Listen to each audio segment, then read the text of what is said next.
Sean Khalifa, man. Salut les petits potes, on se retrouve aujourd'hui dans une nouvelle vidéo dans ma cuisine, mais absolument pas pour faire à manger. J'ai envie de vous présenter mes 6 aliments indispensables que je rachète tout le temps pendant mes courses, qu'il me faut toujours à la maison et sur lesquels je pourrais peut-être pas vivre, je ne sais pas, non ça c'est peut-être un peu gros mais bon, bref, mes 6 aliments indispensables, c'est parti. Alors, on va tout de suite aller dans mon frigo pour chercher le premier aliment. Enfin, parce que vous n'êtes pas là.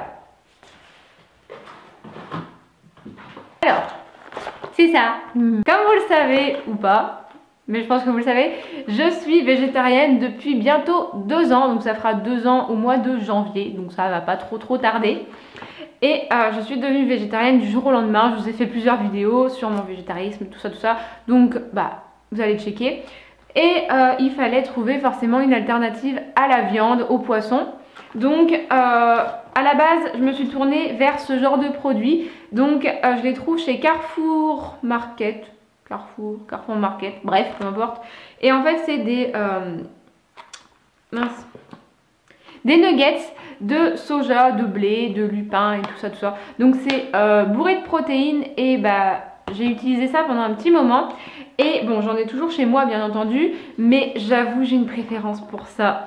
C'est de l'émincé de soja nature. Et ça pareil, je trouve ça chez Carrefour maintenant, c'est nouveau. Et c'est, oh my god, trop bon, on dirait du poulet. Sans le goût évidemment, mais la texture on dirait vraiment des petits émincés de poulet. Tu peux le manger froid, chaud, tiède, en salade, en hachis parmentier, peu importe. Moi je fais pas mal de recettes avec, même si j'adore les manger comme ça. Et en fait, ce qui est quand même extrêmement intéressant, c'est que pour une portion de 80 grammes, nous sommes à 18 grammes de protéines. Est-ce que c'est bien? Oui, évidemment que c'est bien, parce que donc là-dedans vous avez 160 grammes. Et au niveau des fibres, vous avez donc pour une portion 7,8 grammes. Au niveau des glucides, vous avez 1 gramme, dont 0,1 g de sucre, donc c'est rien du tout. Et matière grasse, 3,8, dont saturé 0,3. Donc bon, il y a un peu plus de matière grasse, mais franchement pour 18 grammes de protéines dans 80 grammes de produits, je valide complètement. C'est un petit peu cher quand même, c'est 3,07 €, là ils étaient en promo à 2,30 €. Ouais, 2,30 €. Donc c'est un petit peu cher, ça c'est un peu moins cher, mais bon, très clairement, ça c'est meilleur. Bon, deuxième aliment, je le tiens dans mes mains, ce sont des œufs. Alors oui, vous allez probablement crier au scandale.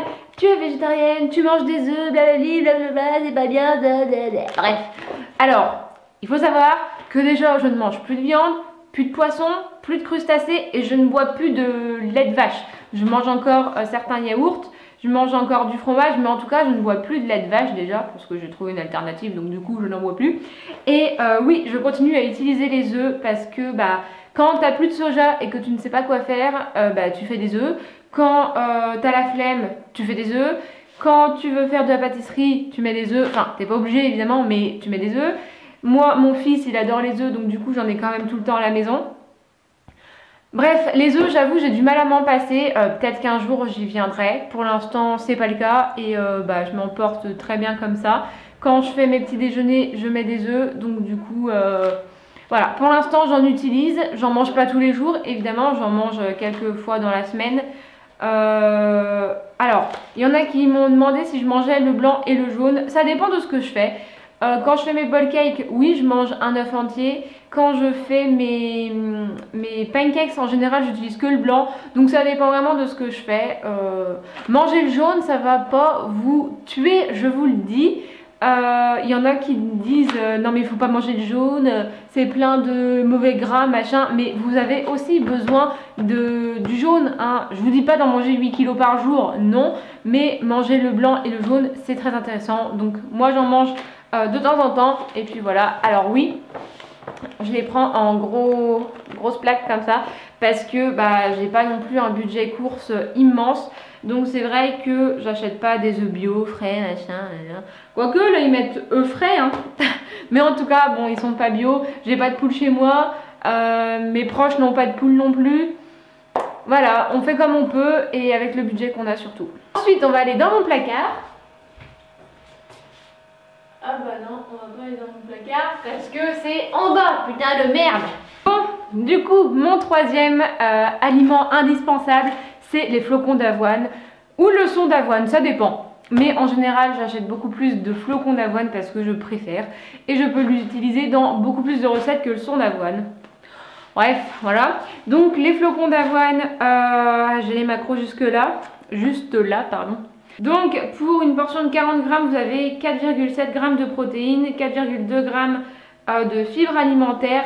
Matière grasse, vous avez 2,6, dont gras saturé 0,5. Glucides, 24 puisque c'est un glucide. Et sucre inférieur à 0,5 g. Donc ça, vraiment, c'est un super bon plan pour le petit déjeuner, pour la collation. Pour ceux qui prennent pas de shaker de whey après votre entraînement, vous n'êtes pas obligé évidemment, vous pouvez consommer des flocons d'avoine. Donc moi je les utilise en petit déjeuner et en collation en général. Collation ça dépend de si j'ai beaucoup faim ou pas. Quand j'ai beaucoup faim, oui, je mange. Et quand j'ai pas beaucoup faim, je mange autre chose. Mais alors le matin, j'en fais des pancakes, des bowl cakes, des muffins, des porridge. Du muesli, enfin bref, non muesli je crois que c'est quand c'est cuit. Bref, muesli, granola, truc comme ça. Et franchement, j'adore. Avant, j'en mangeais tous les jours. Maintenant, j'en mange plus tous les jours parce que j'aime varier aussi mes petits-déj. Mais vous pouvez en manger tous les jours, c'est absolument pas grave. Et c'est très très bon pour la santé. Ensuite, on va passer à mon péché mignon.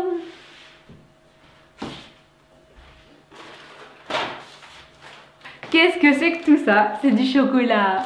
Du chocolat noir. Alors, je vous en avais parlé dans ma vidéo astuce anti-boulimie, enfin un truc comme ça, que le chocolat noir, ça m'avait vraiment aidé à arrêter mes crises de boulimie. Et c'est encore le cas, hein, je ne fais plus de crise, ça fait un petit moment maintenant. Mais bon, je sais que ça peut revenir, donc du coup j'ai un stock impressionnant de chocolat noir parce que j'en consomme un carré tous les midis et tous les soirs. Attendez. Donc c'est que du chocolat noir, par contre je ne mets pas de chocolat au lait, je ne mets pas de chocolat blanc, non, que du chocolat noir. Donc il y a du 90%, mais celui-là j'avoue je l'aime pas trop, il est pas très bon. Il y a du chocolat fruits rouges, fleur de sel, piment, noix de coco, et l'autre c'est quoi? Attendez, je sais plus. Menthe. Et là j'en ai acheté des nouveaux. Parce que oui, il y avait une promo chez Carrefour et du coup je été faible, puis bon je craquais et au pire je me dis ça sera mangé donc c'est pas grave. Donc c'était sur les Lindt, j'ai acheté sésame grillé, donc je peux pas vous dire si c'est bon ou pas, mais je vais goûter bientôt. Orange intense, caramel à la pointe de sel. Et encore caramel à la pointe de sel, mais ça c'est un Nestlé. Donc je suis dégoûtée, je voulais pas celui-là. À la base je voulais aux oranges, enfin à l'orange, mais il n'y en avait pas, donc j'ai pris celui-là. Donc oui, en général je les prends aromatisés ou avec des petits trucs dedans pour que ça change. En fait j'ai pas envie de manger le même chocolat tous les jours. Donc c'est pour ça que j'aime bien en avoir des différents. J'en mange un carré, je me tape pas la tablette évidemment. Mais bon, ça fait du bien au moral, ça fait pas de mal à la ligne. Bref, que demander de plus? Ensuite, mon cinquième indispensable, il se trouve encore dans le frigo. Donc c'est du lait végétal. Là, c'est une boisson au soja, mais j'en ai aussi à l'amande, à la noix de coco, enfin du lait de coco, à quoi? À l'avoine, au riz. Enfin bref, j'ai plein de sortes de lait végétal parce que comme je vous le disais avant, je ne consomme plus de lait de vache à boire comme ça. Quoique en même temps, je bois jamais de lait, mais j'en mets dans mes flocons d'avoine, dans mes préparations et tout ça. Donc du coup j'utilise du lait végétal maintenant et ma foi je trouve ça plutôt bien d'avoir réussi à arrêter en tout cas le lait de vache comme ça, même si je ne l'ai pas totalement arrêté. Je fais un effort au moins et c'est plutôt bon ces petites choses là, donc je continue d'en boire et puis voilà, ça coûte pas bien cher non plus. Celui-là je l'ai acheté chez Lidl ou Aldi, il est bio, il est pas très cher. Voilà, j'ai pas grand chose à dire sur le lait végétal, mais en tout cas je suis contente d'avoir arrêté le lait de vache. Enfin, dernière indispensable, ça se trouve par là, donc je vais pas vous déplacer, je vais vous le ramener directement. C'est tout ça. Donc, qu'est-ce que j'ai là? Des épices. Parce que quand tu manges du soja, ça n'a pas trop de goût.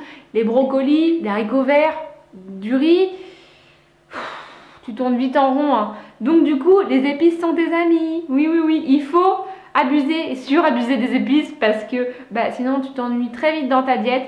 Et c'est pour ça que moi, j'en utilise plutôt pas mal. Même si il y a beaucoup d'épices que je n'aime pas. Du coup, je les remplace un petit peu par ce que j'aime. Donc là, on a du poivre blanc tout simple. Hein, c'est pas... Voilà, c'est bon le poivre, mais ça n'a rien de transcendant. Le paprika, j'en foutrais partout, c'est trop bon, j'adore ça. Ensuite, alors ça, la cannelle, j'en mets autant dans le sucré que dans le salé. Il y en a qui vont peut-être trouver ça un peu bizarre, mais moi j'aime bien aussi dans le salé. Donc par contre dans le sucré, j'en abuse, j'en surabuse, j'en mets 4 kilos à chaque fois. D'ailleurs, ça se voit, et pratiquement vite, il faut que j'en rachète. Et j'adore. En plus, la cannelle, c'est un brûle graisse naturel apparemment. Donc, que demander de plus? Ensuite, là j'ai de la muscade, j'aime beaucoup aussi, c'est très bon. J'en mets pas tout le temps parce que, j'y pense pas. Mais j'aime bien aussi. Par contre, ça, faut pas en abuser parce que c'est assez fort, je trouve. Et enfin, j'ai encore plein d'autres épices, mais bon, il y en a que j'utilise pas, comme le cumin, le curcuma, le curry, je déteste ça. Donc voilà, il y a quelques épices que j'ai encore là-bas, mais bon, c'est pas mes préférés. Et là, j'ai mon ail en poudre, mais complètement collé. Donc du coup, je suis obligée d'aller gratter quand j'en veux. C'est un peu chiant, mais j'adore l'ail en poudre. Enfin, j'adore l'ail tout court, en fait, j'aime bien. Voilà, j'aime bien. Donc voilà. Donc écoutez mes petits loups, cette vidéo elle est maintenant terminée. J'espère qu'elle vous aura plu. N'hésitez pas à me dire dans les commentaires quels sont vos ingrédients indispensables. Enfin, vos ingrédients, aliments indispensables. Ça m'intéresse, peut-être que vous allez m'en faire découvrir de nouveaux que je mettrai aussi en place chez moi. Donc j'espère que ça vous aura plu. N'hésitez pas à vous abonner, à liker, à partager, à commenter, à activer la cloche, bref, tout ça. Moi je vous fais de très gros bisous et puis je vous dis à la prochaine dans une nouvelle vidéo. Ciao!